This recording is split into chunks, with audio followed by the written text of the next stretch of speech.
কিয়ামতের দিন সর্বপ্রথম একজন শহীদের বিচার করা হবে। রক্তাক্ত অবস্থায় আল্লাহর সামনে হাজির। জিজ্ঞাসা করবে এই অবস্থা কেন? লোকটা বলবে, আল্লাহ আপনার দ্বীন আপনার জমিনে প্রতিষ্ঠা করার জন্য কাফেরদের বিরুদ্ধে লড়াই করে আমি আমার জীবনটা দিয়ে দিয়েছি। আল্লাহ তাআলা বলবেন, তুমি যে জিহাদ করেছো কেন করেছো? লোকটা বলবে, আল্লাহ আপনার সন্তুষ্টির জন্য করেছি। আল্লাহ তাআলা বান্দার মনের খবর জানে। আল্লাহ তাআলা বলবে, বান্দা তুমি মিথ্যা বলতেছো।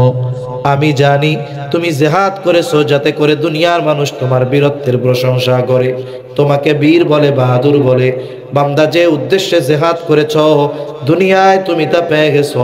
সুতরাং আজকে আমি আল্লাহর তরফ থেকে তোমার জন্য কিছু নাই, তুমি চলে যাও, তোমার ঠিকানা হলো চিরস্থায়ী জাহান্নাম। 2 নম্বরে আল্লাহ তাআলা একজন দানবীরকে ডাকবে। আল্লাহ তাআলা জিজ্ঞাসা করবে, আমি তোমারে সম্পদ দিয়েছিলাম কি করছো? লোকটা বলবে, আল্লাহ আপনার দেওয়া সম্পদ আমি দান সাদাকা করেছি। কেন করেছো? লোকটা বলবে, আল্লাহ আপনার সন্তুষ্টির জন্য করেছি। আল্লাহ তাআলা বলবে, বান্দা তুমি মিথ্যা বলতেছো। আমি আল্লাহ তোমার অন্তরের খবর জানি। তুমি দান করেছো যাতে করে দুনিয়ার মানুষ তোমাকে দানবীর বলে, দুনিয়ার মানুষ যেন তোমার দানের প্রশংসা করে।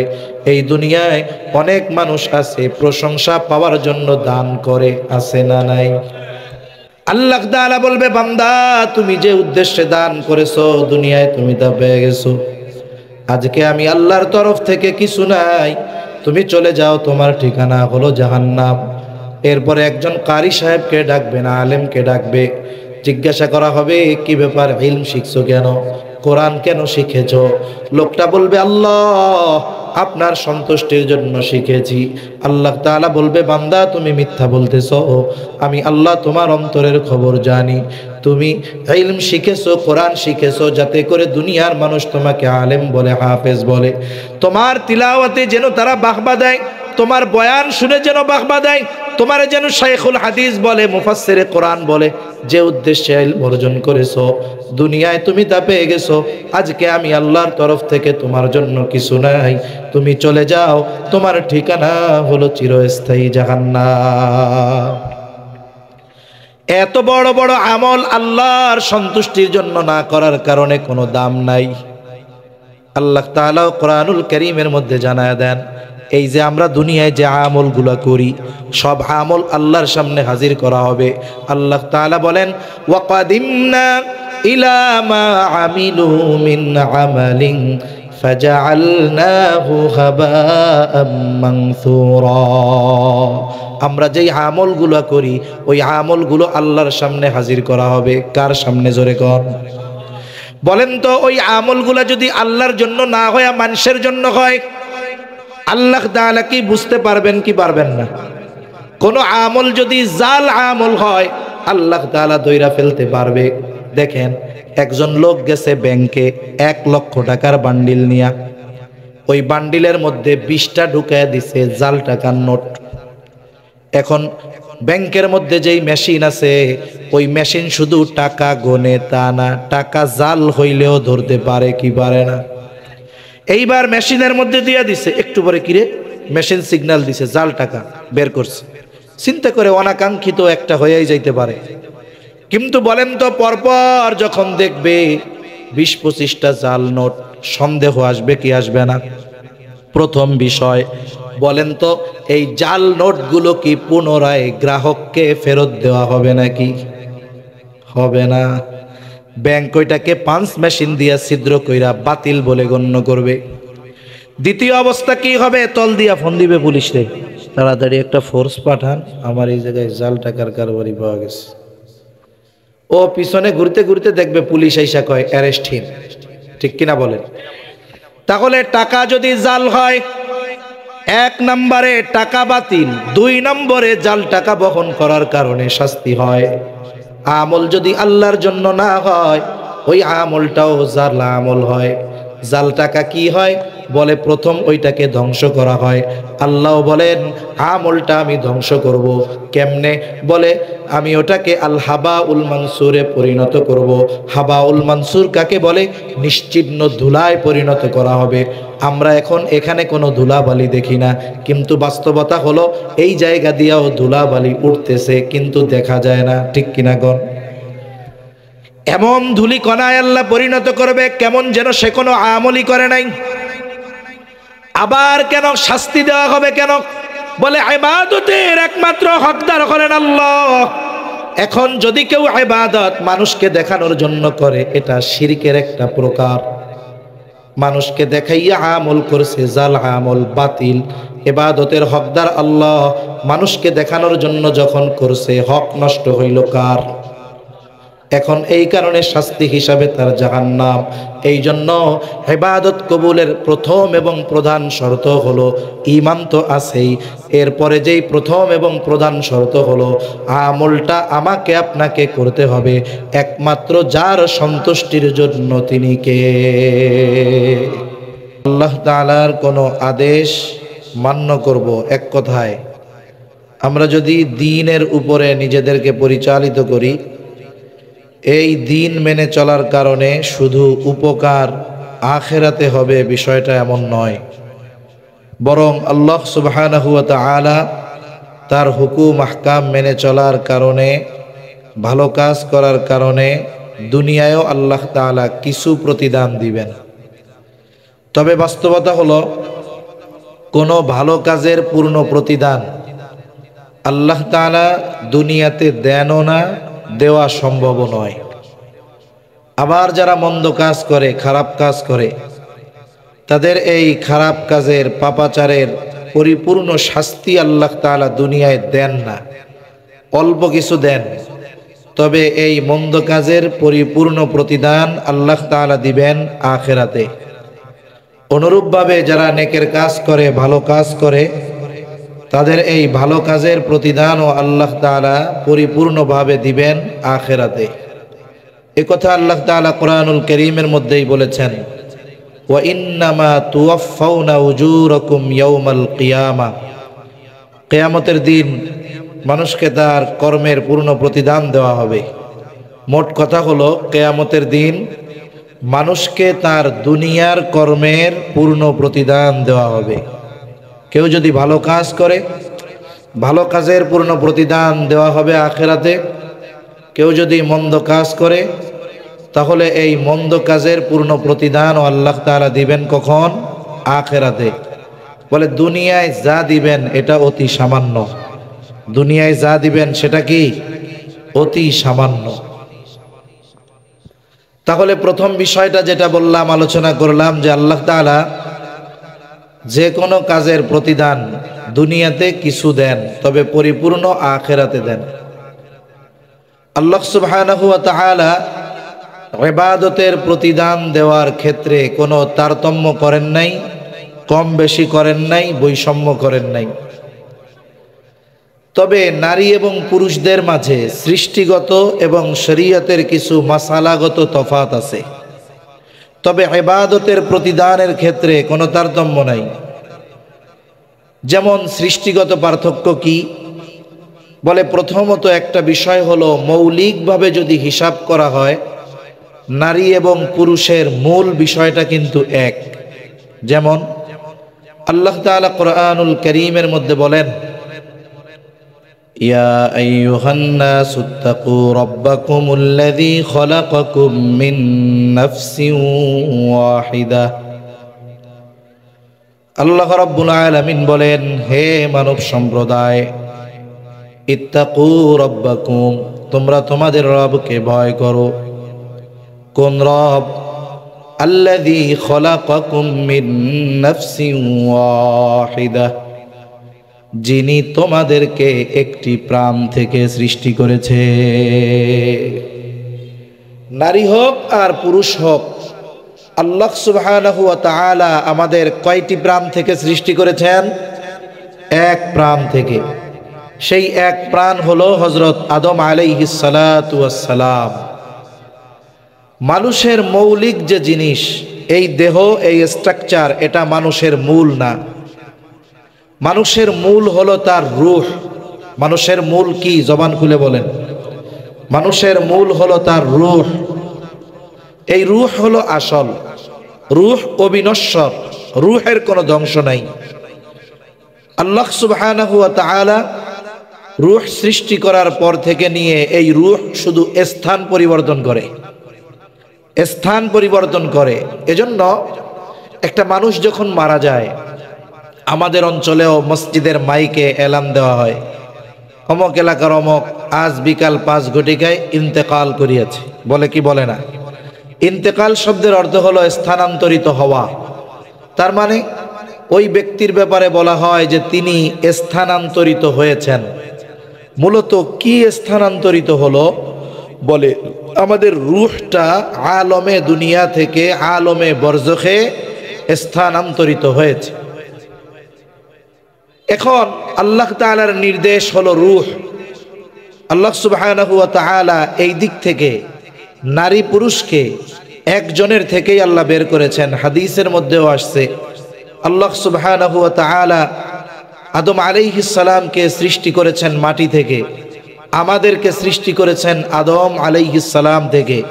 আর এক হাদিসের মধ্যে আসছে, নবীজি সাল্লাল্লাহু আলাইহি ওয়াসাল্লাম বলেন যে আল্লাহ তাআলা আদম আলাইহিস সালামের পৃষ্ঠদেশ তথা পিঠ থেকে আল্লাহ তাআলা কিয়ামত পর্যন্ত যত মানুষ আসবে, যত মানুষ দুনিয়ায় আছে, যত মানুষ দুনিয়া থেকে চলে গেছে, সবার রূহ আল্লাহ তাআলা আদম আলাইহিস সালামের পিঠ থেকে বের করেছেন।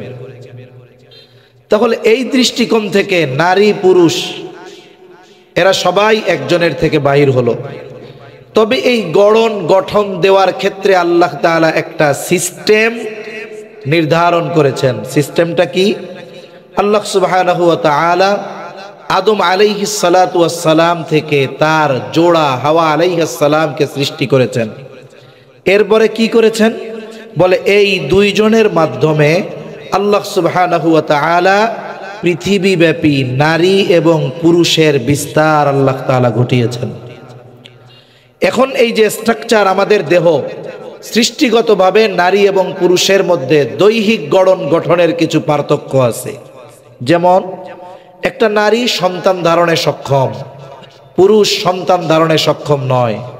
একটা নারী সন্তানকে দুধ পান করানোতে সক্ষম, একটা পুরুষ এটাতে সক্ষম নয়। এই ধরনের শারীরিক কিছু অবয়ব আকৃতিগত পরিবর্তনও নারী এবং পুরুষের মধ্যে আছে। স্বাভাবিকভাবে পুরুষের দাড়ি হয়, স্বাভাবিকভাবে নারীর যদি কোনো অসুস্থতা না থাকে তাহলে সুস্থ কোনো নারীর দাড়ি ওঠে না। এ হলো আকৃতিগত কিছু পরিবর্তন। আরো যা আছে এটা মোটামুটি বলা লাগে না, সবাই কম বেশি বুঝে। এইবার শরীয়তের হুকুমগত কিছু পরিবর্তন আছে।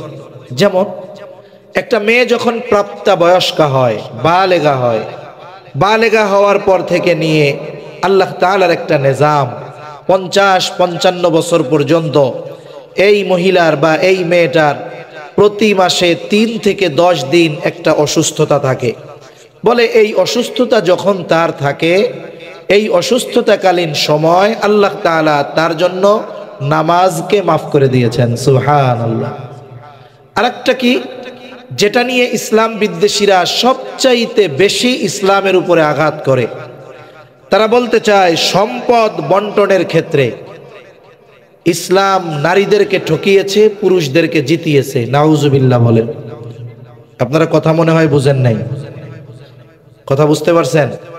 বলেন তো, ইসলাম সম্পদ বন্টনের ক্ষেত্রে নারীদেরকে যদিও দৃশ্যমান দেখা যায় কম দিয়েছেন, তবে ইসলাম কি নারীদেরকে ঠকিয়েছে নাকি? ইসলাম নারীদের ঠকায় নাই, বরং হিসাব যদি করা হয় ইসলাম নারীদেরকে জিতিয়ে দিয়েছে। কেমনে জিতাইছে? মনে করেন একটা লোক চাকরি করে, তার বেতন হলো 40,000 টাকা। কত টাকা? জবাব দিতে হবে। কত টাকা? 40,000 টাকা। আর একজন চাকরি করে, তার বেতন হলো 20,000 টাকা। বলেন তো 40,000 বেশি না 20,000 বেশি? 40,000 বেশি। কিন্তু যেই ব্যক্তি 40,000 টাকা বেতন পায়, মাস শেষে দেখা যায় তার খরচ এত বেশি যে মাস শেষে 40,000 শেষ হওয়ার পরে মাঝে মধ্যে আরো মানুষের কাছ থেকে কর্জ করা লাগে। আর যার 20,000 টাকা বেতন, আলহামদুলিল্লাহ 10,000 টাকায় তার মাস চলে যায়, মাস শেষে তার ডানে আরো 10,000 থাকে। বলেন তো বছর শেষে 40,000 বেতনওয়ালা লাভবান না 20,000 বেতনওয়ালা লাভবান? কেন? বলে উনি যদিও বেতন পায় বেশি, ওনার খরচও বেশি। 20,000 টাকাওয়ালা লাভবান কেন? বলে উনি বেতন যদিও কম পায়, যা পায় তার থেকে অর্ধেক খরচ, এই জন্য বাকি অর্ধেক ওনার পকেটে থেকে যায়। যারা এই কথা বলে ইসলাম নারীদেরকে ঠকিয়েছে, এরা মনে হয় ইসলাম পূর্বকালীন সময় নারীদের অবস্থা সম্পর্কে জানে না। যদি এরা ইসলাম পূর্বকালীন সময় সামাজিকভাবে নারীদের অবস্থার কথা জানত, তাহলে এই মানুষগুলো এই কথা বলার দুঃসাহস করত না যে ইসলাম নারীদেরকে ঠকিয়ে দিয়েছে। ইসলাম পূর্বকালীন সময় তো একটা কন্যা সন্তান হলে তার বেঁচে থাকারই অধিকার ছিল না। বাইতুল্লাহ যারা গিয়েছেন, বাইতুল্লাহর পশ্চিম সাইডের দিকে একটা খোলা জায়গা আছে। এই জায়গাতে জাহেলিয়াতের সময় যদি কারো কন্যা সন্তান হতো, তাহলে ওই জায়গায় কন্যা সন্তানকে জীবন্ত পুঁতে ফেলা হতো।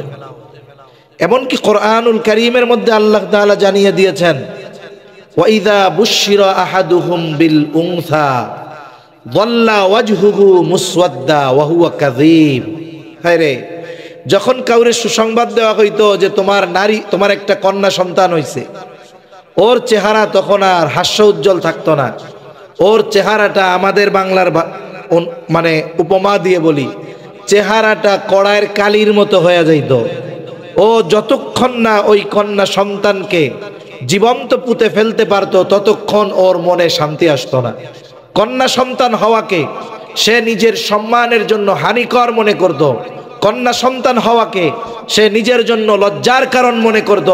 কন্যা সন্তান যদি হইতো, লজ্জায় সে ঘর থেকে বের হতো না, মানুষদেরকে মুখ দেখাইতো না। এটা ইসলাম পূর্বকালীন সময়। তার মানে ওই সময় নারীর বেঁচে থাকারই অধিকার ছিল না। ইসলাম আসলো, নবীজি সাল্লাল্লাহু আলাইহি ওয়াসাল্লাম নারীদের অধিকার প্রতিষ্ঠা করলেন। প্রথমত নারীদেরকে বেঁচে থাকার অধিকার দিলেন। পুরুষদেরকে জানিয়ে দিলেন, তোমার 2টা কন্যা যদি হয়, 2টা কন্যাকে ভালো মতো তুমি বড় করো, একে দিন শেখাও, দিনদার পাত্রের হাতে তুলে দাও, তাহলে কি হবে? বলে তুমি 2টা জান্নাতের মালিক হয়ে যাবে। সুবহানাল্লাহ। এখন যদি কারো বেশি হয় তাহলে কি হবে? বলে যতগুলা হবে ততগুলার ব্যাপারে যদি যথাযথভাবে পিতা দায়িত্ব পালন করে, আল্লাহ তাআলা ততগুলো জান্নাতের মালিক তারে বানায় দিবে। সুবহানাল্লাহ বলে। ইসলাম পূর্ববর্তীকালীন সময় কোন নারী যখন মা হতো, এই মা হিসাবেও তার অধিকার প্রতিষ্ঠিত ছিল না। কিন্তু আল্লাহ তাআলা নারীকে মায়ের অধিকার দিলেন। অধিকারটা কত? এক লোক এসে নবীজির কাছে জিজ্ঞাসা করতেছেন, আমার কাছে সবচাইতে বেশি হক প্রাপ্য কে? রাসূল সাল্লাল্লাহু আলাইহি ওয়াসাল্লাম বললেন, উম্মুকা, তোমার মা। সে জিজ্ঞাসা করে, সুম্মা মান, এরপরে কে? নবীজি আবার বললেন, তোমার মা। সে আবার জিজ্ঞাসা করতেছে, সুম্মা মান, এরপরে কে? নবীজি আবার বললেন, তোমার মা। চতুর্থবার যখন সে জিজ্ঞাসা করলো যে এরপরে কে, নবীজি বললেন, তোমার পিতা আর অন্যান্য যারা আছে তারা। তাহলে মা হিসাবে নারীর অধিকার প্রতিষ্ঠিত করলো ইসলাম। কন্যা হিসাবে নারীর অধিকার প্রতিষ্ঠিত করলো ইসলাম। আবার দেখেন, জাহেলিয়াতের সময় স্ত্রী হিসাবেও একটা নারীর অধিকার সমাজে ছিল না, কিন্তু ইসলাম স্ত্রী হিসাবেও নারীর অধিকার প্রতিষ্ঠিত করেছে। শুধু তাই না, গোটা হায়াতে একটা মেয়ের কোনো খরচ নাই। একটা মেয়ের কোনো কি নাই? খরচ নাই। মনে করেন একটা মেয়ে যখন দুনিয়ায় ভূমিষ্ঠ হলো, দুনিয়ায় আসলো, প্রথমত কন্যা সন্তান হওয়ার কারণে পিতার প্রতি সুসংবাদ, এরে মানুষ করো, দিনদার পাত্রের হাতে তুলে দাও, জান্নাতের মালিক হয়ে যাও। এখন এই সন্তান, কন্যা সন্তান বাবার বাড়িতে আছে, এখন তার পরিচয় হলো সে একটা সন্তান, একটা মেয়ে। এখন এই পিতা এই সন্তান তথা এই মেয়ের যাবতীয় খরচ বহন করতে বাধ্য। কতদিন? বলে তার বিবাহ না হবে যতদিন।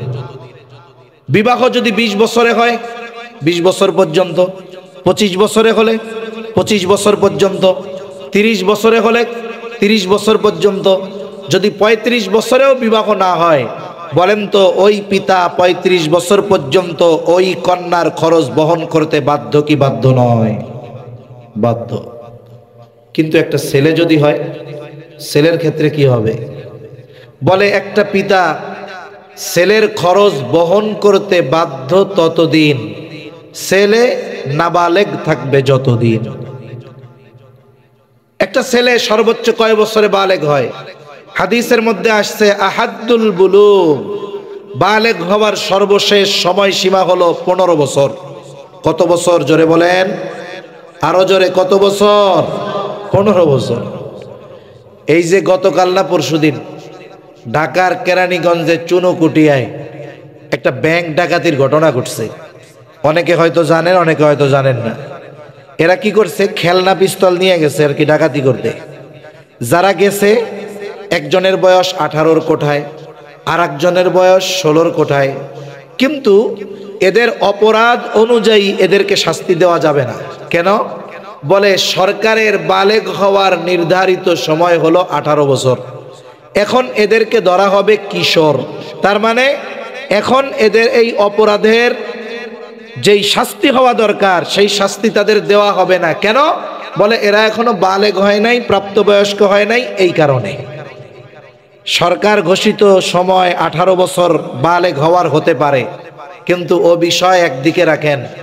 বালেগ কত বছরে হবে, কত দিনে হবে, এর কোনো নির্দিষ্ট সময় ইসলামও দেয় নাই, বরং চূড়ান্ত সীমা জানিয়েছে। সর্বশেষ সময়সীমা কত বছর? 15 বছর। তা এই 15 বছর কিন্তু ইংরেজি হিসাবে নয়, 15 বছরটা হলো আরবি হিসাবে। এই মনিটরটা একটু ঘুরাই দেন ওই দিক, আর ওই টুইট কুমান আপনি চালাইতে পারেন না, আমি বুঝে গেছি। এটা লাগবে না, এটা ঘুরান একটু, টুইট কমাবেন, ক্যাশ ক্যাশ, ঠিক আছে? রিভার্ব দিবেন আরো।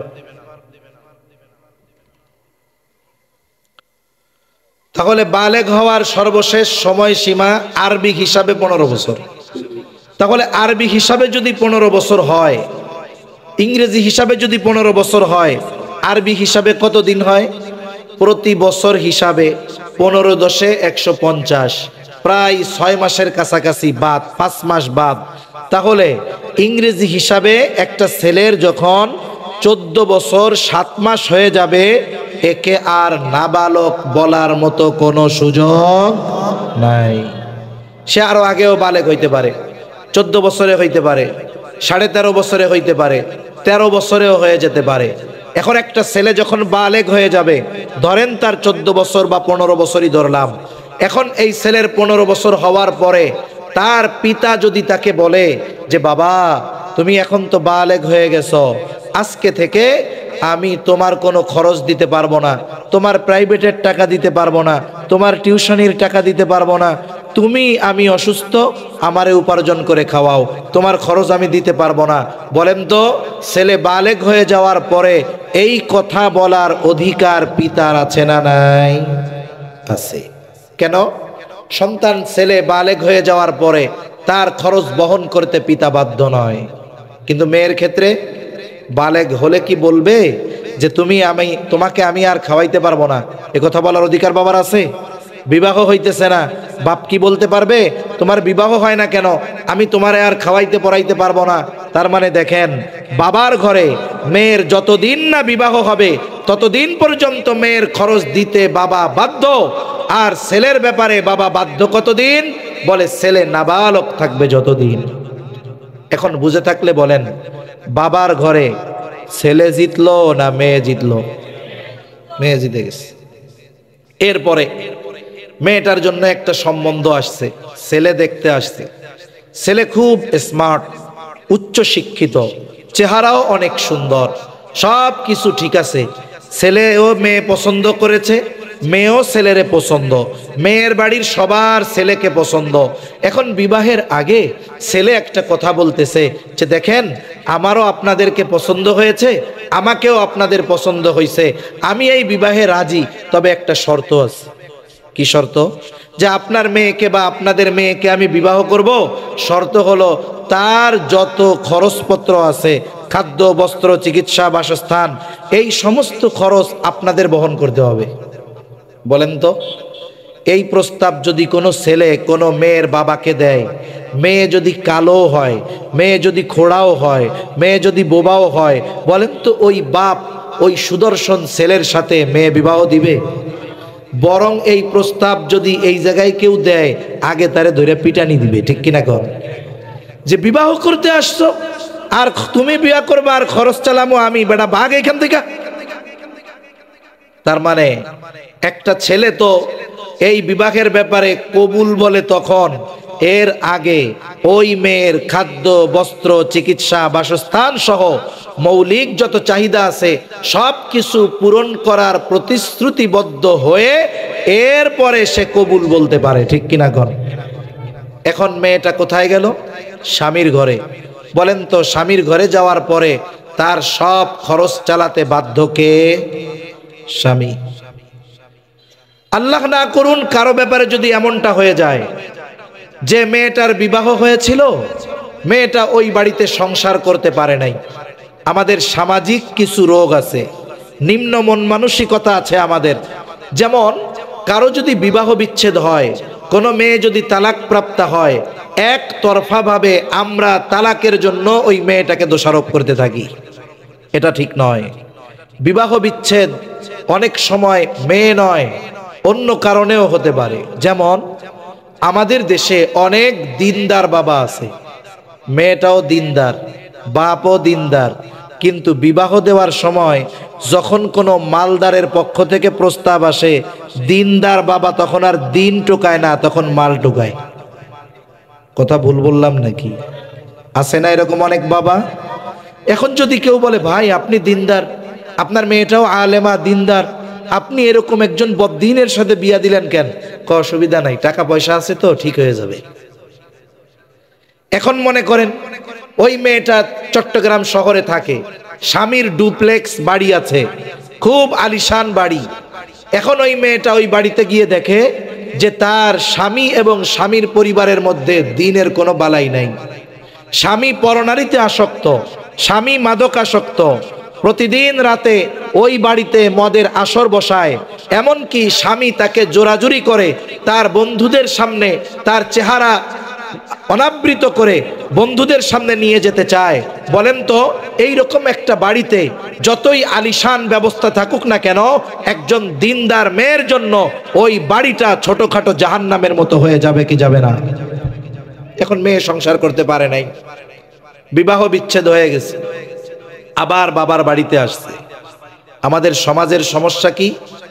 দুইজন লোক কথা বলতেছে, একজন বলে যে অমক চাচা দিনদার, কিন্তু ওনার মেয়েটারে বিয়া দিছিল এক মালদারের সাথে, কিন্তু মেয়েটা খুব ভালো, মেয়েটা খুব ভালো মেয়ে। এখন আরেকজন পাশের থেকে মুখটা বাঁকা করে বলবে ইতারে বালানো হইস, আপনাদের ভাষায় বলতেছে আর কি, ইতারে কম ন হইস, বালামাইয়া হইলে তালাক খাইতো না। ঠিক কিনা বলেন?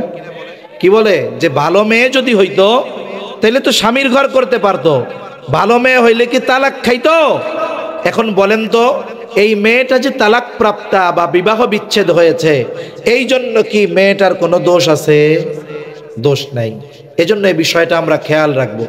একটা মেয়ে যদি স্বামীর ঘর না করতে পারে, সে যদি তালাক প্রাপ্তা হয় বা বিবাহ বিচ্ছেদ হয়, একতরফা বিচ্ছেদের জন্য কোনো মেয়েকে দোষারোপ করা যাবে না। এখন আল্লাহ না করুক স্বামীর ঘর থেকে বিবাহ বিচ্ছেদ হয়েছে, এখন আবার বাবার ঘরে আসছে। শরীয়ত কি বলে? শরীয়ত বলে পুনরায় যতদিন এই মেয়েটার আবার বিবাহ না হবে, ততদিন আবার তার বাবা তার খরচ বহন করতে বাধ্য।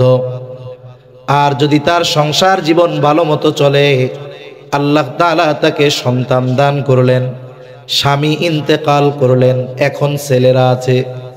আরে শরিয়াত সন্তানদের ব্যাপারে কঠোরভাবে জানিয়ে দিয়েছে যে তুমি তোমার এই মায়ের খেদমত যথাযথভাবে করবা। শুধু তাই না, মাকে আচরণের মাধ্যমেও কোনো কষ্ট দেওয়া যাবে না। এই জন্য নবীজি সাল্লাল্লাহু আলাইহি ওয়াসাল্লামও কঠোর আরোপ করেছেন। প্রসিদ্ধ একটা হাদিস রমজান মাস সামনে আসলে আমরা অধিকাংশ সময় বলি, নবীজি খুতবা দেওয়ার জন্য মেম্বারে উঠতেছেন আর আমিন বলতেছেন। পরপর 3 বার নবীজি আমিন বললেন, কিন্তু কোন কারণে বললেন কেউ জানে না। সাহাবা একরাম জিজ্ঞাসা করলো, ইয়া রাসূলুল্লাহ, আপনি মেম্বারের সিঁড়ি অতিক্রম করতেছিলেন আর আমিন বলতেছিলেন, কারণটা কি? নবীজি যেই কারণ উল্লেখ করেছেন এর মধ্যে একটা কারণ হলো, যেই ব্যক্তি তার মা বাবা উভয়কে বার্ধক্য অবস্থায় পেল অথবা উভয়ের মধ্যে একজনকে পেল, কিন্তু তাদের খেদমতের মাধ্যমে সন্তুষ্টি অর্জন করতে পারলো না, নবীজি জিবরাইল আলাইহিস সালাম দোয়া করতেছে যে ওই ব্যক্তি ধ্বংস হোক, আর নবীজি বলেছেন আমিন। এখন বলেন তো, দোয়া করেছে রুহুল আমিন আর আমিন বলেছে রহমাতুল লিল আলামিন, এই দোয়া যে কবুল হয়েছে কোনো সন্দেহ আছে নাকি? এই জন্য যখন একটা মা বার্ধক্যকালে উপনীত হয়ে যায়, সন্তানদেরকে আল্লাহ তাআলা আদেশ দিয়েছেন যে এই মা বা বাবা বা উভয়ে যদি থাকে তাদের সাথে সদাচরণ করবা, ভালো ব্যবহার করবা। তাদের আচরণের দ্বারা যদি তুমি বিরক্ত হও, কষ্ট পাও, খবরদার বিরক্তি প্রকাশক সর্বনিম্ন শব্দ উফ এটাও জবান দিয়ে বাহির করবা না। তাদের সাথে খারাপ আচরণ করবা না। ফালা তাকুল্লাহুমা উফফিন ওয়ালা তানহারহুমা, খবরদার তাদেরকে ধমকের সুরে তাদের সাথে কথা বলবা না। ওয়াকুল্লাহুমা কওলান কারীমা, তাদের সাথে আদবের সাথে উত্তম ভাবে কথা বলবা। চিন্তা করে দেখেন, আল্লাহ সুবহানাহু ওয়া তাআলা পিতা মাতার সাথে সদাচরণের কথা উল্লেখ করতে গিয়ে ইহসান শব্দটা ব্যবহার করেছেন। আল্লাহ তাআলা বলেন, ওয়া ক্বাদা রাব্বুকা আল্লা তা'বুদু ইল্লা ইয়্যাহু ওয়া বিল ওয়ালিদাইনি ইহসানা। আল্লাহ তাআলা পিতামাতার ব্যাপারে, তাদের সাথে আচরণের ব্যাপারে ইহসান শব্দ ব্যবহার করেছেন, ইনসাফ শব্দ ব্যবহার করেন নাই। ইনসাফ কি? বলে আপনি আমারে যতটুক দিয়েছেন, বোঝানোর জন্য বলি, আপনাকে আমি ততটুক ফেরত দিলাম। আর ইহসান কি? বলে আমারে যতটুক দিয়েছেন তার চাইতে বেশিটা আমি ফেরত দিলাম। পিতা মাতার সাথে ব্যবহার কেমন হবে? বলে তারা আমার সাথে যত ভালো ব্যবহার করেছে অতটুকু ফেরত দিলে হবে না, বরং তার চাইতে বেশি ফেরত দিতে হবে। সর্বোচ্চ ভালো আচরণ পিতা মাতার সাথে করতে হবে। তার মানে বলতেছিলাম যে একটা নারী যখন স্বামী মারা যায়, তার যদি সন্তান থাকে, আল্লাহ তাআলা স্পেশাল ভাবে আইন প্রয়োগ করে দিয়েছেন যে এই মায়ের সন্তুষ্টি অর্জনের জন্য যা কিছু করা লাগবে তুমি করবা। কারণ কি? বলে এই মা তোমার জান্নাত অথবা জাহান্নাম। এই জন্য যেই সন্তানেরা দিনদার, তাদের জীবন চলে যায় যাক, সব কিছু চলে যায় যাক, তারা পিতা মাতার সন্তুষ্টি অর্জনের জন্য সর্বোচ্চ চেষ্টা করে। মূল কথা হলো, একটা নারী সে যখন জন্ম নেয় থাকে বাবার ঘরে, বিবাহের পরে চলে যায় স্বামীর ঘরে, এরপরে স্বামী ইন্তেকালের পরে সে থাকে তার সন্তানদের কাছে। এই গোটা হায়াতে প্রথমে তার সব খরচ বহন করার দায়িত্ব হলো তার বাবার, তারপরে স্বামীর, তারপরে সন্তানের। গোটা হায়াতে তার কোনো খরচ নাই। তার মানে আল্লাহ তাআলা তার জন্য যতটুকু দিয়েছেন ততটুকুই তার থেকে যায়, তার থেকে একটুও খরচ করা লাগে না। কিন্তু একটা পুরুষ দেখেন, একটা সময় সে সন্তান থাকে, একটা পুরুষ যখন সন্তান দেখা যায়, বিবাহ হওয়ার আগেই তাকে উপার্জন করা শুরু করে দিতে হয়। এইবার সে তার মা বাবার জন্য ব্যয় করে। এরপরে এই পুরুষটা যখন বিবাহ করে তার স্ত্রীর জন্য ব্যয় করা শুরু করে। সন্তান যখন হয় সন্তানের জন্য ব্যয় করে। তার মানে যদিও দেখা যায় আল্লাহ তাআলা নারীর দ্বিগুণ পুরুষকে দিয়েছেন, কিন্তু পুরুষের ব্যয় এত বেশি, এত বেশি, ব্যয় করার পর পুরুষের ডানে আর কোনো কিছুই থাকে না। আর নারীকে যদিও দেখা যায় দিয়েছেন পুরুষের অর্ধেক, কিন্তু কোনো খরচে ইসলাম তাকে বাধ্য করে নাই, যার কারণে নারীর জন্য যতটুকু নির্ধারণ করা আছে পুরোটুকুই নারীর মালিকানায় থেকে যায়। তাহলে বলেন, সম্পদ বন্টনে যদিও দেখা যায় নারীকে দেওয়া হয়েছে পুরুষের অর্ধেক, পরিমাণ যদিও কম দেখা যায়, বাস্তবতায় বলেন তো জিতছে নারী না পুরুষ? নারী জিতছে। কিন্তু ইবাদতের বিনিময়ের ক্ষেত্রে আল্লাহ তাআলা কোনো তারতম্য করেন নাই, বরং যদি হিসাব করা হয় নারীকে এখানেও আল্লাহ জিতিয়ে দিয়েছেন। বলে একটা পুরুষের সময় আছে, সুযোগ আছে, সে ইচ্ছা করলে নফল ইবাদত করতে পারে, তাহাজ্জুদ পড়তে পারে, মসজিদে অপেক্ষা করে আওয়াবিন ইশরাক পড়তে পারে। কিন্তু একটা নারী যখন বাসায় থাকে, তার যদি সন্তান থাকে, তার জন্য ফরজ নামাজ পড়াই অনেক সময় কষ্টকর হয়ে যায়। এই জন্য নফল ইবাদত সে করতে পারে না, নফল রোজা সে রাখতে পারে না। এই যে স্বামীর মা বাবার খেদমত করে, এই জন্য নফল ইবাদত করতে পারে না। স্বামীর জন্য রান্না করে, অন্যান্য আত্মীয় স্বজন আসলে সেবা করে, তাদের খেদমত করে। বলে এই নারী যদি এইগুলাকে বোঝা না মনে করে আল্লাহর সন্তুষ্টির জন্য এই কর্মগুলো করে, বুজুর্গানে দিন বলেন এই নারীর রান্না বান্না, কাপড় ধোয়া, তারপরে সন্তান লালন পালন, এই বিষয়গুলো তার আমল নামায় কবুল ইবাদত বলে গণ্য হয়ে যায়। আর পুরুষ নামাজ পড়ছে, রোজা রাখছে, কবুল হবে কি হবে না আল্লাহ জানে। কিন্তু সে যদি তার এই গৃহস্থলী কাজগুলো আল্লাহর সন্তুষ্টির জন্য করে, বলে এগুলাও তার আমল নামায় কবুল ইবাদত বলে যোগ হয়, হিসাবে এই জায়গাও নারী জয়ী। ঠিক কিনা কর? যাই হোক, আমার আয়াতের মূল আলোচনার দিকে যাই। আল্লাহ রাব্বুল আলামিন বলেন, মান আমিলা সালিহাম মিন যাকারিন আও উনসা ওয়া হুয়া মুমিন। আল্লাহ রাব্বুল আলামিন বলেন, মান আমিলা সালিহা, যে নেক আমল করে, মিন যাকারিন আও উনসা, নারী হোক অথবা পুরুষ, ওয়া হুয়া মুমিন, আর সে মুমিন। সোজা কথাই হলো, মুমিন নারী অথবা পুরুষ যদি আমলে সালেহ করে, তাহলে এই মুমিন নারী অথবা পুরুষের জন্য কয় ধরনের পুরস্কার? জোরে গণ, জোরে বলেন কয় ধরনের? আপনারা কি সজাগ আছেন? আসেননি? তাকবীর দেন তো, নারায়ে তাকবীর, আরো জোরে নারায়ে তাকবীর।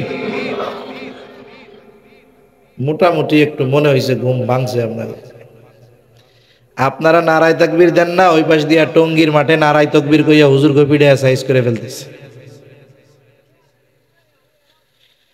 তাহলে ইমানদার নারী অথবা পুরুষ যদি আমলে সালেহ করে, কয় ধরনের পুরস্কার?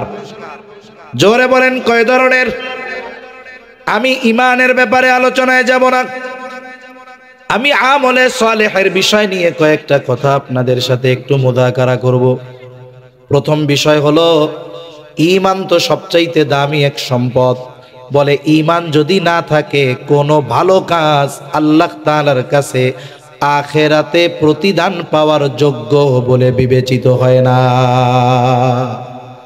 এই দুনিয়ায় কাফেররাও অনেক ভালো কাজ করে, কাফেররা অনেক দান সাদকা করে, বলে এদের ভালো কাজের প্রতিদান কি হয়? বলে আল্লাহ যা দিবে পুরাটুকি দুনিয়ায় দিয়ে দেয়, আখেরাতে ওদের জন্য কিছু নাই। কেন? বলে আখেরাতের খাতা খুলতে হইলে ইমানদার হওয়া লাগবে। ঠিক কিনা বলে?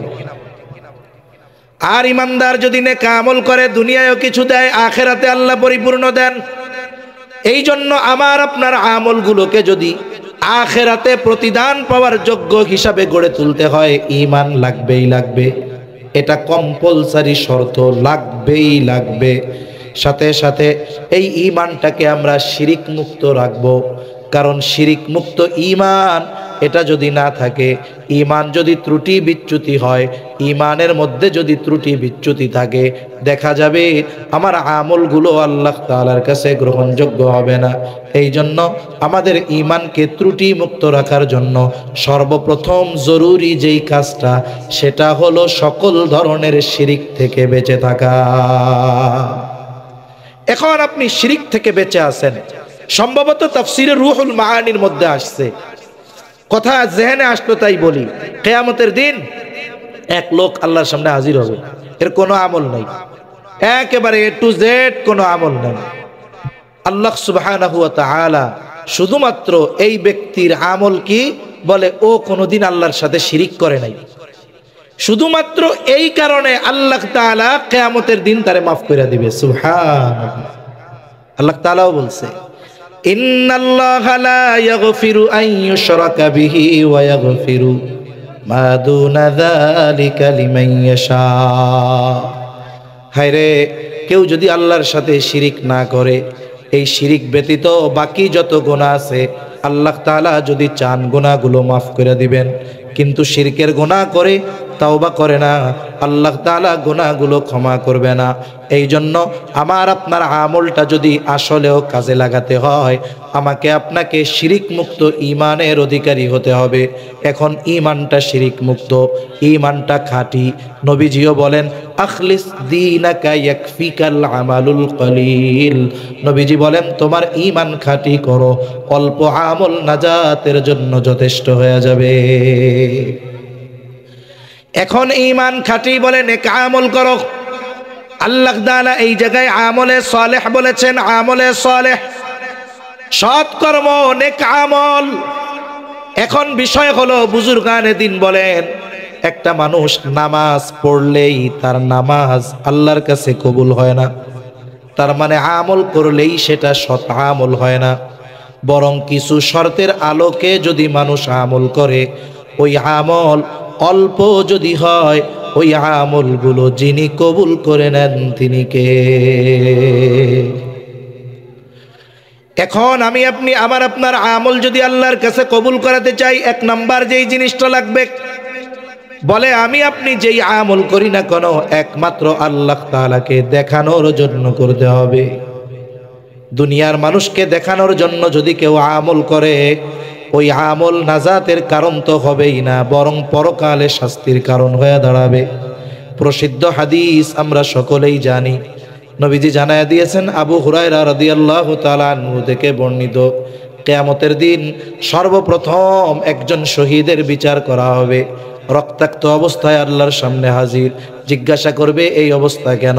লোকটা বলবে, আল্লাহ আপনার দ্বীন আপনার জমিনে প্রতিষ্ঠা করার জন্য কাফেরদের বিরুদ্ধে লড়াই করে আমি আমার জীবনটা দিয়ে দিয়েছি।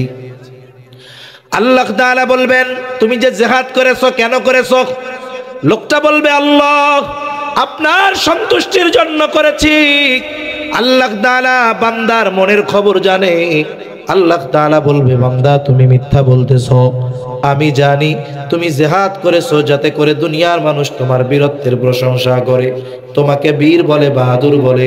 বান্দা যে উদ্দেশ্যে জিহাদ করেছো, দুনিয়ায় তুমি তা পেয়ে গেছো। সুতরাং আজকে আমি আল্লাহর তরফ থেকে তোমার জন্য কিছু নাই, তুমি চলে যাও, তোমার ঠিকানা হলো চিরস্থায়ী জাহান্নাম। দুই নম্বরে আল্লাহ তাআলা একজন দানবীরকে ডাকবে। আল্লাহ তাআলা জিজ্ঞাসা করবে, আমি তোমারে সম্পদ দিয়েছিলাম কি করছো? লোকটা বলবে, আল্লাহ আপনার দেওয়া সম্পদ আমি দান সাদকা করেছি। কেন করেছো? লোকটা বলবে, আল্লাহ আপনার সন্তুষ্টির জন্য করেছি। আল্লাহ তাআলা বলবে, বান্দা তুমি মিথ্যা বলতেছো, আমি আল্লাহ তোমার অন্তরের খবর জানি।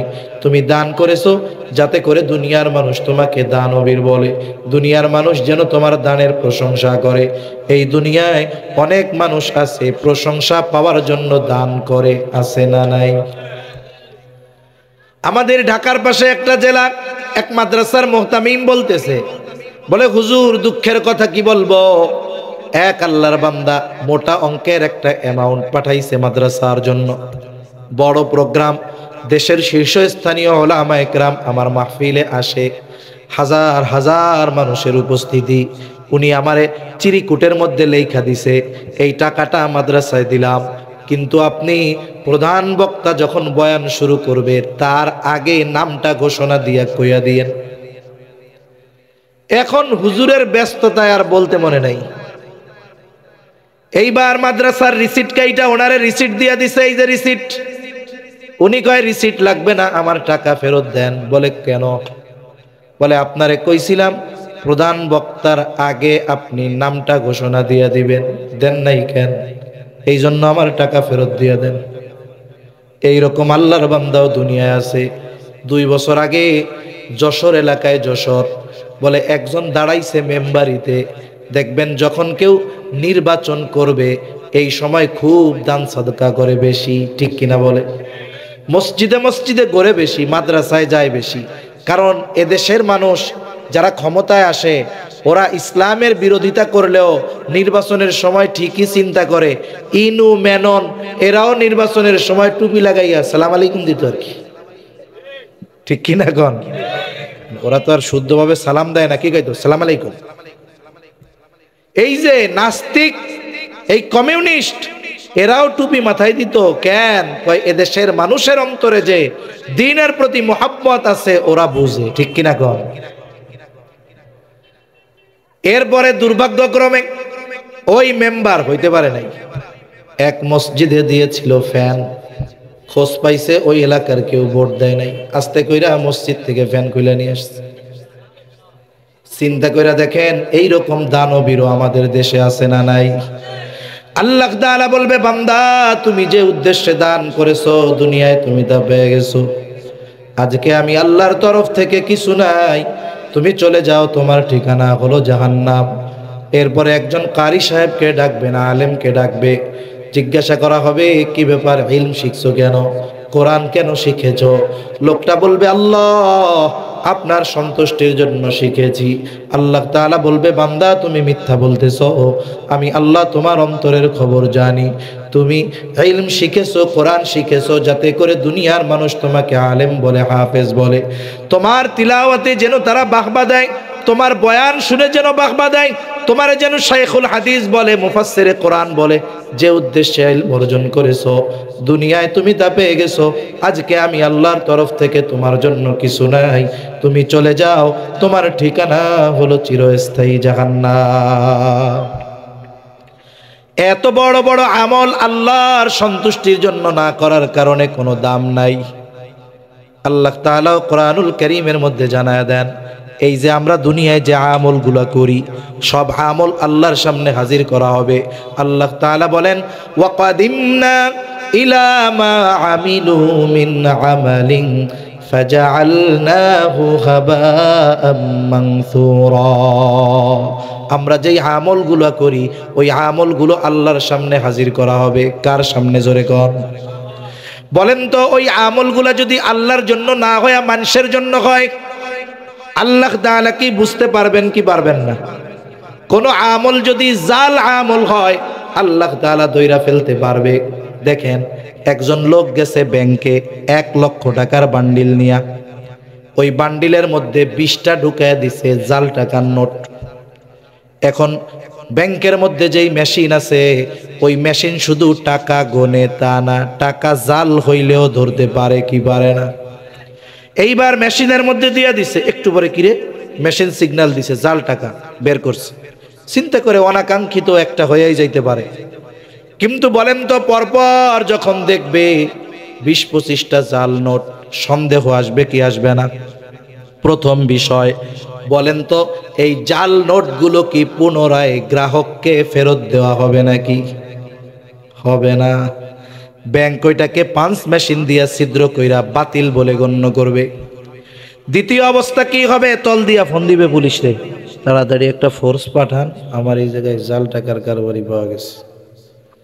ও পিছনে ঘুরতে ঘুরতে দেখবে পুলিশ আইসা কয় অ্যারেস্ট হিম, ঠিক কিনা বলেন? তাহলে টাকা যদি জাল হয় 1 নম্বরে টাকা বাতিল, 2 নম্বরে জাল টাকা বহন করার কারণে শাস্তি হয়। আমল যদি আল্লাহর জন্য না হয় ওই আমলটাও জাল আমল হয়। জাল টাকা কি হয়? বলে প্রথম ওইটাকে ধ্বংস করা হয়। আল্লাহ বলেন আমলটা আমি ধ্বংস করব। কেমনে? বলে আমি ওটাকে আল হাবাউল মানসুরে পরিণত করব। হাবাউল মানসুর কাকে বলে? নিশ্চিহ্ন ধুলায় পরিণত করা হবে। আমরা এখন এখানে কোনো ধুলাবালি দেখি না, কিন্তু বাস্তবতা হলো এই জায়গা দিয়েও ধুলাবালি উঠতেছে কিন্তু দেখা যায় না, ঠিক কিনা গণ? এমন ধুলি কণায় আল্লাহ পরিণত করবে কেমন যেন সে কোনো আমলই করে নাই। আবার কেন শাস্তি দেওয়া হবে কেন? বলে ইবাদতের একমাত্র হকদার হলেন আল্লাহ। এখন যদি কেউ ইবাদত মানুষকে দেখানোর জন্য করে, এটা শিরকের একটা প্রকার। মানুষকে দেখাইয়া আমল করছে, জাল আমল, বাতিল। ইবাদতের হকদার আল্লাহ, মানুষকে দেখানোর জন্য যখন করছে, হক নষ্ট হইল কার? এখন এই কারণে শাস্তি হিসাবে তার জাহান্নাম। এই জন্য ইবাদত কবুলের প্রথম এবং প্রধান শর্ত হলো ঈমান তো আছেই, এরপরে যেই প্রথম এবং প্রধান শর্ত হলো আমলটা আমাকে আপনাকে করতে হবে একমাত্র যার সন্তুষ্টির জন্য। তিনি কে? ছোট খাটো যত আমল হোক, আল্লাহর জন্য যদি করা হয়, ওই আমল আখেরাতে নাজাতের কারণ হতে পারে। আরে একজন দুশ্চরিত্রা নারী, সে একটা কুকুরে পানি পান করায়া যদি নাজাত পেয়ে যাইতে পারে, আর আমরা যদি আমলগুলো আল্লাহর জন্য করি, আল্লাহ মাফ করবেন আশা করা যায়, ঠিক কিনা বলেন? এজন্য নবীজি বলেন, আয়েশা তুমি কোনো ভালো আমলকে ছোট মনে করবা না, আবার কোনো ছোট অন্যায়কেও তুচ্ছ মনে করবা না। কারণ হতে পারে আল্লাহ তাআলা ওই ছোট নেকের কাজের কারণে মাফ করে দিতে পারে, আবার ছোট অন্যায়ের কারণে আল্লাহ তাআলা চাইলে শাস্তিও দিতে পারে। তাহলে এক নাম্বার শর্ত, সকল আমল একমাত্র কার জন্য হবে? জবান খুলে বলেন। 2 নাম্বার বলে আমলটা হতে হবে নিজের পদ্ধতিতে নয়, নবীজির পদ্ধতিতে, সুন্নাত তরিকায়। বাস্তবতা হলো এই পৃথিবীতে এমন কোনো আমল নাই যেই আমলের সুন্নাত তরিকা নাই। আপনাদের জানা আছে নাকি 2-1টা আমল যেগুলোর পদ্ধতি নবীজি দেখায়া যান নাই? জানা আছে আপনাদের? সব আমলের পদ্ধতি নবী জানায়া দিয়েছে। সাহাবা একরামের মাধ্যমে আমরা প্র্যাকটিক্যাল ভাবে জানতে পেরেছি। দুনিয়াবি কিছু কাজ আছে, ওইগুলাও যদি নবীর তরিকায় করা হয় ইবাদত হয়ে যায়। আর ইবাদতে নবীর তরিকা থাকবে না, এটা হতে পারে না। একজন ব্যক্তি যদি বাথরুম করতে চায়, বাথরুম একদিন যদি 5 বার বাথরুম করে, তার সওয়াব হবে না। যদি 1 সপ্তাহ বাথরুম না করে, তার গুনাহ হবে না, ঠিক কিনা কোন? কিন্তু বাথরুম করার সময় যদি সুন্নাত তরিকায় করে, বলে এই বাথরুম করাটাও তার আমল নামায় ইবাদত বলে গণ্য হয়ে যায়। এজন্য দুনিয়ার কাজ যেখানে নবীর তরিকায় করলে ইবাদত বলে পরিগণিত হয়, সেইখানে ইবাদত নবীর তরিকায় করা যায় না, এটা মেনে নেওয়ার কোনো সুযোগ নেই। মনে রাখবেন, ইমানের পরে সবচাইতে গুরুত্বপূর্ণ ইবাদত হলো নামাজ। ইমানের পরে সবচেয়ে গুরুত্বপূর্ণ ইবাদত কি? জোরে কোন? নামাজ। নামাজের আদেশ আছে কোরআনে। নামাজের আদেশ আল্লাহ তাআলা কোরআনুল কারীমের মধ্যে করেছেন। এখন যদি সারা পৃথিবীর সব আলেমদেরকে বলেন, এই যে কোরআন দেওয়া হলো, শুধুমাত্র এই কোরআনের মধ্য থেকে ওই যে নুরানি মাদ্রাসায় ছোট ছোট বাচ্চারা প্রদর্শনী দেখায় 2 রাকাত নামাজে 60টা মাসালা, এই 2 রাকাত নামাজের একেবারে প্র্যাকটিক্যাল মাসালা টাসালা সহ নবীর সুন্নাত, নবীর হাদিস বাদ দিয়ে শুধু কোরআন থেকে বের করে দেন, কিয়ামত পর্যন্ত যদি সুযোগ দেওয়া হয়, হায়াত দেওয়া হয়, শুধু কোরআন থেকে 2 রাকাত নামাজ পড়ার পদ্ধতি বের করতে পারবে না। কিন্তু নামাজের আদেশ আল্লাহ কোরআনে দিলেন, শিখবো কোথার থেকে? নবীজি বলেন, টেনশনের কোনো কারণ নাই। সল্লু কামা রাআইতুমুনি উসাল্লি, নামাজ কিভাবে পড়বা? আমাকে যেভাবে নামাজ পড়তে দেখো। তার মানে নামাজের আদেশ করেছেন আল্লাহ, নামাজের পদ্ধতি উম্মতকে শিখিয়ে দিয়েছেন মুহাম্মাদুর রাসূলুল্লাহ। আরেকটা উদাহরণ দেই। মনে করেন নামাজের যতগুলো ফরজ আছে, এর মধ্যে একটা ফরজ হইল রুকু করা। কি করা? জোরে বলেন। রুকু করা ফরজ। কোরআনে আল্লাহর নির্দেশ আছে, ওয়ারকাউ মা'আর রাকিঈন, রুকুকারীদের সাথে রুকু করো। রুকু শব্দের শাব্দিক অর্থ কি? বলে রুকু শব্দের শাব্দিক অর্থ হলো ঝুঁকা। এখন আমি মনে করেন নামাজে দাঁড়াইছি, নামাজে দাঁড়ানোর পরে সূরা ফাতিহার সাথে সূরা মিলাইয়া সোজা দাঁড়া হয়ে মাথাটার এরকম একটু ঝুঁকাই দিছি, দেহ ঝুঁকাই নাই, শুধু মাথা ঝুঁকাই দিছি। বলেন তো, এইটুকু যদি আমি ঝুঁকাই, এটাকে কি আপনারা রুকু বলবেন? দেখেন রুকুর শাব্দিক অর্থ ঝুঁকা, বুঝলাম, কিন্তু কতটুকু ঝুঁকলে নামাজের রুকু হয় এটা কোরআনে নাই। শিখবেন কোথার থেকে? নবীর থেকে। নবী শিখাইয়া দিয়েছেন রুকু কেমনে করবা, এইভাবে দাঁড়ায় আসো, মাথা একটু ঝুঁকাইলে হবে না, একেবারে এলের মতো হয়ে যাইতে হবে, ডালের মতো হয়ে যাইতে হবে, মাথা পিঠ এর উপরে যদি একটা তক্তা রাইখা দেওয়া হয় একেবারে লেভেলিং ভাবে থাকবে। এই রকম যখন তুমি বাঁকা হবা, ঝুঁকবা, ভাই এটারে কয় হলো নামাজের রুকু। ঠিক কিনা বলেন? শিখলাম কার থেকে? নবীর থেকে। জোরে বলেন কার থেকে? এজন্য প্রত্যেকটা ইবাদত নবীর তরিকায় হতে হবে। 3 নাম্বার বিষয় বলে যেই ইবাদত করবে সেই ইবাদতের মাসলা মাসাইল গুলো জানবে। এই জন্য নবীজিও বলেন তলাবুল ইলমি ফারিদাতুন আলা কুল্লি মুসলিম, দ্বীনি ইলম শিক্ষা করা প্রত্যেক মুসলমান নরনারীর উপরে ফরজ। বলে কেন ফরজ? যদি সে এই ইলমগুলো অর্জন না করে দেখা যাবে তার জীবনের অনেক ইবাদত করতেছে, হচ্ছে না, সে নিজেও তা বুঝবে না। মনে করেন একজন ব্যক্তি নামাজ পড়বে, এখন যদি তার নামাজের ফরজগুলো না জানা থাকে, বাহিরে ভিতরে 13 ফরজ, নামাজের ওয়াজিবগুলো যদি না জানা থাকে, নামাজ ভঙ্গের কারণগুলো যদি না জানা থাকে, অজু ভঙ্গের কারণ যদি না জানা থাকে, সমস্যাটা কি? বলে নামাজের বাহিরে ভেতরে 13 ফরজ। বলেন তো এই 13 ফরজ থেকে যদি একটা মাত্র ছুটে যায়, 13টা থেকে কয়টা? বলেন তো তার নামাজ থাকবে না যাবে? ব্যান্ড বাতিল। নামাজের ওয়াজিব 14টা। বলে নামাজের ওয়াজিব গুলো থেকে যদি একটা ওয়াজিব ছুটে যায় সাহু সেজদা দিতে হবে, সাহু সেজদা দিলে নামাজ হয়ে যাবে। এখন প্রথম কথা হলো নামাজের ফরজ বাহিরে ভেতরে 13টা, এই 13 ফরজ যদি নামাজির জানা না থাকে তাহলে ফরজ ছুটে গেলে সে টের পাবে নাকি? সে টের না পাক, নামাজের 12টা বেজে গেছে। নামাজের ওয়াজিব 14টা, যদি তার ওয়াজিব 14টা না জানা থাকে, ওয়াজিব যদি ছুটে যায়, সাহু সেজদা যদি না দেয়, নামাজও থাকবে না। ঠিক কিনা গণ? বলে নামাজ ভঙ্গের কারণ 19টা, 19টা কারণ পাওয়া লাগবে না, একটা পাইলেই যথেষ্ট, নামাজ শেষ। কিন্তু আল্লাহর বান্দা নামাজ ভঙ্গের 19 কারণ জানে না। দেখা গেল নামাজের মধ্যে 19 কারণ থেকে কারণ পাওয়া গেছে, উনি টের পাক আর না পাক ওনার নামাজ আছে না নাই। তাহলে দেখেন নামাজ ভঙ্গের কারণ জানা লাগবে। বলে অজু ভঙ্গের কারণ 7টা জানতে হবে। কেন? বলে অজু যদি নামাজের মধ্যেও ছুটে যায় তাহলে তার নামাজ থাকবে না। আবার দেখেন গোসলের ফরজ জানা লাগবে, যদি না জানে কি হবে? বলে সে অপবিত্র গোসল করা লাগবে। গোসলের ফরজগুলো আদায় হলো না, গোসল হলো না, পবিত্রতা হলো না। আর মনে রাখবেন যেই পবিত্রতা অর্জনের জন্য গোসল দরকার, ওই পবিত্রতা অজুর দ্বারা অর্জিত হয় না। তাহলে সর্বনাশটা কি? বলে অজু হয় নাই, নামাজ নাই, গোসল হয় নাই, নামাজ নাই। আর একটা বিষয়, এই শীতকালীন সময় তো, এই জন্য আমরা খেয়াল রাখবো, শীতকালে অজু করতে গেলে সবাই ওই কাকের মতো ডুব দেয় আর কি, তাড়াতাড়ি কোনো মতে শেষ করতে পারলে বাসে। শীতকালীন সময় মানুষের ত্বকটা রুক্ষ থাকে, শুকনা থাকে, যার কারণে দেখা যায় যে অনেক সময় পানি ঢালছে, উপর দিয়ে চলে গেছে, জায়গাটা ভিজে নাই, পা ফেটে গেছে, পায়ের ফাঁকের মধ্যে পানি ঢুকে নাই। বলে অজু করার সময় অজুর যেই সমস্ত জায়গাগুলো ধৌত করা ফরজ, ওই জায়গাগুলোর মধ্যে যদি এক চুল পরিমাণও শুকনা থাকে তাহলে অজু হবে না।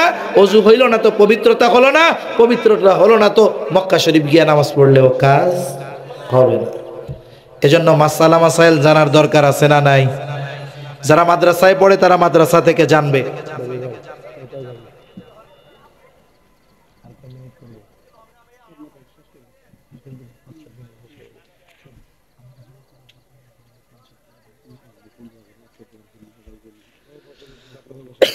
তারপরে দেখেন মাসলা মাসাইল শিখতে হবে কি হবে না? শিখবেন কোথায়? বলে একদল তো মাদ্রাসায় শিখে। আগের আমলে খানকায় গিয়ে শেখাটা সহজ ছিল, কিন্তু জামানা এখন এরকম, অনেক পীর সাহেবের কাছে মুরিদ হওয়ার পরে সারা জীবনে পীর সাহেবের হাত ধইরাও একবার মুসাফা করা যায় না। ঠিক কিনা বলেন? এখন মুরব্বী যারা, শিখবেন কোথায়? বলে শেখার একটা তো জায়গা ছিল, দাওয়াত ও তাবলীগের মেহনত। এই জায়গাও তো কত ঝামেলার মধ্যে আছি। আমি আগেও বলছি, আমি একজন আম পাবলিক হিসাবে যদি আমারে কেউ জিজ্ঞাসা করে আপনি তাবলীগ কাদের সাথে করবেন? আমি স্বাভাবিক বলবো আমি আলেমদের সাথে করব। আলেমদের সাথে যাব। কেন যাব? বলে প্রথমত যাব তাদের সাথে গেলে তাদের যে জ্ঞানের আলো, ইলমের আলো, তাদের সাথে কিছুদিন থাকার কারণে হলেও এর প্রভাব আমার মধ্যে আসবে। ঠিক কিনা বলেন? আরে মিয়া, চুম্বুকের সাথে যদি লোহা কিছুদিন লাগা থাকে, ওই লোহার মধ্যেও চুম্বুকের কিছু আকর্ষণ শক্তি যায় কি যায় না? আর এখনকার যে পরিস্থিতি, আমি আর লম্বা কথায় গেলাম না, এখন যে আলেমদের সাথে কেন যাওয়া দরকার, এখন আর ওয়াজ করা লাগবে না, মানুষ এখন এমনিই বুঝতেছে। ঠিক কিনা বলেন? এখন আর এতাআতি নাই। এক গ্রুপ হইল সন্ত্রাসী, আর এক গ্রুপ হইল আলেমী শুরা, উলামা ইকরামের তত্ত্বাবধানে যেটা পরিচালিত হয়। এজন্য আমরা এই দেশে দাওয়াত ও তাবলীগের কাজ চলবে, এটা বন্ধ করার ক্ষমতা কারো নাই। তবে এই দাওয়াত ও তাবলীগের মেহনত উলামা ইকরামের তত্ত্বাবধানে চলবে ইনশাআল্লাহ। কেন চলবে? বলে এই দেশে তাবলীগের মেহনত উলামা ইকরামের মাধ্যমে এসেছে। এদেশে তাবলীগ শুরু হয়েছে কার দ্বারা? বলে সদর সাহেব হুজুর শামসুল হক ফরিদপুরি রহমাতুল্লাহি আলাইহি, ওনার মাধ্যমে শুরু হয়েছে কাজ। গওহরডাঙ্গায় ওইখানে আমির বানাইছেন আব্দুল আজিজ রহমাতুল্লাহি আলাইহিকে। এরপরে প্রথম মার্কাজ হলো বাগেরহাটের মোল্লাহাট থানার উদয়পুর মাদ্রাসা। আরে বলে যেই কাজ পৃথিবীব্যাপী বিস্তৃত, ওই কাজের মার্কাজ যদি কোনো দেশে একটা প্রত্যন্ত অঞ্চলে হয়, হয় না। বলে এ দেশের কাজ এমন এক জায়গায় মার্কাজ হতে হবে যেখান থেকে চতুর্দিকে আলো ছড়াবে। যেমন দেখেন, ফ্যাক্টরি হইল চট্টগ্রাম, হেড অফিস হইল ঢাকা। ঠিক কিনা বলেন? ফ্যাক্টরি কই? Chittagong, head office Dhaka. বলে কেন? বলে এইখানে হেড অফিসটা হইলে গোটা দেশে আমার ব্যবসা পরিচালনা করা সহজ হবে।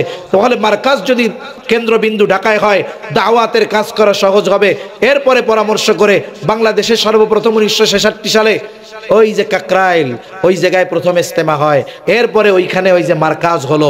তাহলে দেখেন, লম্বা ইতিহাস বলার সময় নাই, মূল কথা হলো এই দেশে দাওয়াত ও তাবলীগের মেহনত শুরু হয়েছে উলামা ইকরামের হাত ধরে। এখন যখন আমরা কিছুদিন সুযোগ দিয়েছি, এই সুযোগের অপব্যবহার করে দাওয়াত ও তাবলীগের মধ্যে কিছু অসাধু লোক ঢুকে নিজেদের মন গড়া ব্যাখ্যা আর উল্টাপাল্টা যখন করছে, উলামা ইকরাম চিন্তা করছে এইবার আর ওই গুড়ির নাটাই ওদের হাতে দেওয়া যাবে না, আবার আমাদের হাতে আনতে হবে। সঠিকভাবে মানুষকে দ্বীনের কথা বলে দ্বীনের পথে পরিচালনা করার ব্যবস্থা নিতে হবে। ঠিক কিনা বলেন? কেন নিতে হবে? বোঝা গেছে যে ওরা কেমন করে ঘুমন্ত মানুষদের উপরে আক্রমণ করে নির্বিচারে হত্যা করেছে। এরপরে 4 নম্বর বিষয়, যদি ইবাদত কবুল আল্লাহর কাছে করাতে হয়, অবশ্যই অবশ্যই উপার্জন এবং খাবারটা হালাল হতে হবে। এই দুইটা যখন হালাল, তখন এই 4 শর্ত পূরণ। বুজুর্গানে দিন বলেন, এই 4 শর্ত ঠিক রেখে ঈমান ঠিক, এই 4 শর্ত ঠিক। এখন যারা আমল করবে তাদের আমল যিনি কবুল করে নেবেন তিনি কে? আল্লাহ তাআলা বলেন, ইমানদার নারী অথবা পুরুষ যখন আমলে সালেহ করবে, পুরস্কার 2 ধরনের। প্রথম ধরনের পুরস্কার হলো দুনিয়ায়। আল্লাহ তাআলা বলেন দুনিয়ায় কি পুরস্কার? ফালানুহিয়ান্নাহু হায়াতান তাইয়্যিবা। এই দুনিয়ায় কি দিবে? বলে তাদেরকে হায়াতে তাইয়্যিবা দেওয়া হবে, পবিত্র জিন্দেগি দেওয়া হবে। আমরা অনেক সময় দোয়ার মধ্যে বলি, আল্লাহ অমুকরে আপনি হায়াতে তাইয়্যিবা দান করেন। লম্বা ব্যাখ্যা করার মতো সুযোগ নাই। মুফাসসিরিনে কেরাম বলেন, হায়াতে তাইয়্যিবা হলো পুত পবিত্র এক জীবন, পাপ মুক্ত এক জীবন, অমুখাপেক্ষী এক জীবন, বলে স্বল্পে তুষ্টের এক জীবন। শুধু তাই না, বলে আল্লাহ তাআলা এই ব্যক্তি হায়াতে তাইয়্যিবার আর এক ব্যাখ্যা বলে ইবাদতে মজা। এখন বলেন তো, একটা মানুষ যদি দুনিয়ার বুকে অমুখাপেক্ষী থাকা লাগে, মানুষের কাছ থেকে স্বল্পে তুষ্টের জ্ঞান যদি এটা অর্জন করতে পারে, সাথে সাথে ইবাদতের মজা যদি পায়, যদি পবিত্র পঙ্কিলতা পাপ মুক্ত এক জিন্দেগি পায়, এর চাইতে দুনিয়ায় তার উত্তম আর কিছু হতে পারে নাকি? তাহলে দুনিয়ায় আল্লাহ তাআলা এটা দিবে, আখিরাতে কি দিবে? বলে ওয়ালা নাজজিয়ান্নাহুম আজরাহুম বিআহসানি মা কানু ইয়ামালুন। বাস্তবতা হলো দুনিয়ায় আমরা যে আমল করি, আল্লাহর কসম এই আমলের দ্বারা জান্নাত পাওয়ার উপায় নাই। আল্লাহ তাআলা বলেন, বান্দারে এই 2 শর্তগুলা ঠিক রেখে তুমি যখন দুনিয়ায় কোনো নেক আমল করবা, আমি তোমার এই নেক আমলের তুলনায় অনেক অনেক উত্তম প্রতিদান তোমাকে আখিরাতে দান করব। এজন্য আমরা যদি ঈমান ঠিক রেখে নেক আমল করি, নারী অথবা পুরুষ, ওই 4 শর্ত ঠিক রেখে দুনিয়ায়ও সফল, আখিরাতেও সফল। আল্লাহ সুবহানাহু ওয়া তাআলা আমাদের সবাইকে কথাগুলো বুঝবার, আমলের কথাগুলো আমল করবার তৌফিক দান করেন। সকলে বলি আমিন। ওয়া আখিরু দাওয়ানা আনিল হামদুলিল্লাহি রাব্বিল আলামিন। আসসালামু আলাইকুম ওয়া রাহমাতুল্লাহি ওয়া বারাকাতুহু।